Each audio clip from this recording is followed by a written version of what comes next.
She's multifaceted. She's an actress, a poet, a lawyer, an international model, and an advocate for diversity. Her name is Thando Hopa, and she is on the Heavy Chef Hot Seat today.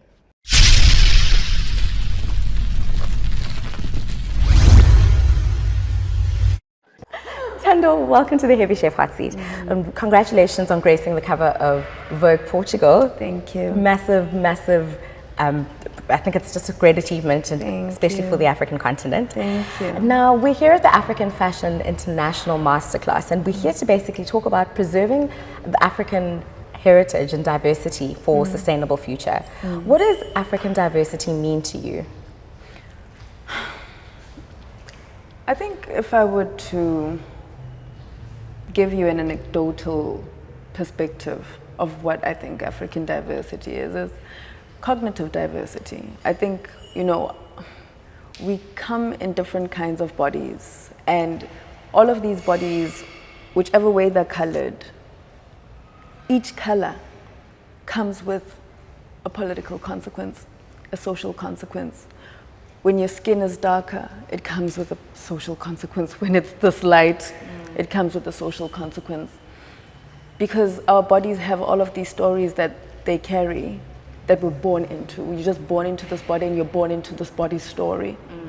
But it brings in a cultural narrative, a political narrative, that gives wealth to your experience.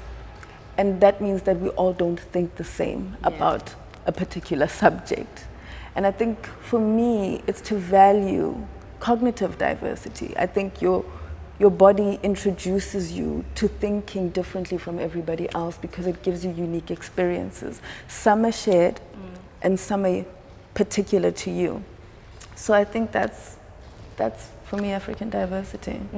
I know it's quite a general way of putting it, but yeah. And we have a lot of Western culture influence from all around the world. How do we as Africa protect our uniqueness and our identity as the African continent? Because the influence is through our music, it's through fashion, it's through so many things. How can we protect our identity as the African continent? I think protect identity is quite a strong way of looking at it, because first of all, I think one of the issues that we've experienced is that we have defined modernity as something that is Western. That's the first thing. So I think we've kind of put ourselves in a catch-22 situation where when we advance, we call it Western. It's almost as though Africa cannot advance. Wow. So I think with us, we kind of need to own modernity as our own and advancement and progress as our own. We need to define what that is. We need to define what our civilization is right now. And we can't define our civilization based on only traditions. We need to look at culture as something that's fluid and ever-changing. Traditions are rigid, but culture changes. And we need to allow ourselves the fluidity of culture.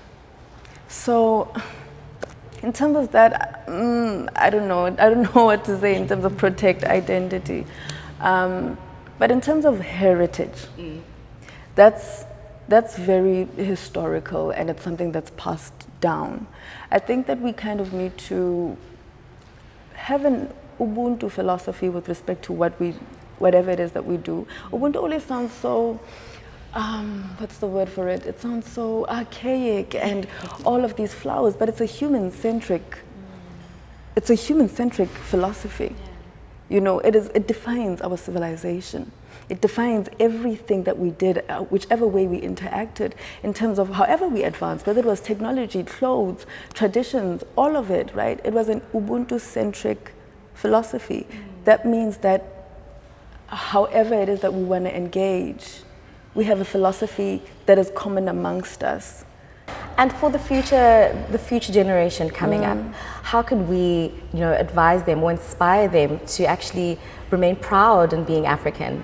And just how can we go about inspiring them to just preserve their heritage? I think we haven't really, for instance, let's just take a concept like Ubuntu. Usually when people have certain concepts, they extrapolate on them, they interrogate them, they go through even something like the Bible, right? Yeah. You have many schools of thought. with respect to Ubuntu, we always make it this flowery little thing. Oh, you know, oh, Africans and Ubuntu, oh, it's so beautiful. But we don't actually take the time to make it really a genuinely academic exercise. Because I think young people, young Africans, they want to be part of this cultural identity that is Africa, but we don't really want to give them explanations for things. There's so many gray areas in that identity, and we don't actually try and hone it by writing, extrapolating, giving them reasons on why do we do certain things, why do we have certain kinds of fashions, why do we have certain kinds of traditions, you know? Because a lot of the times when you reason with an individual, they own the story as theirs.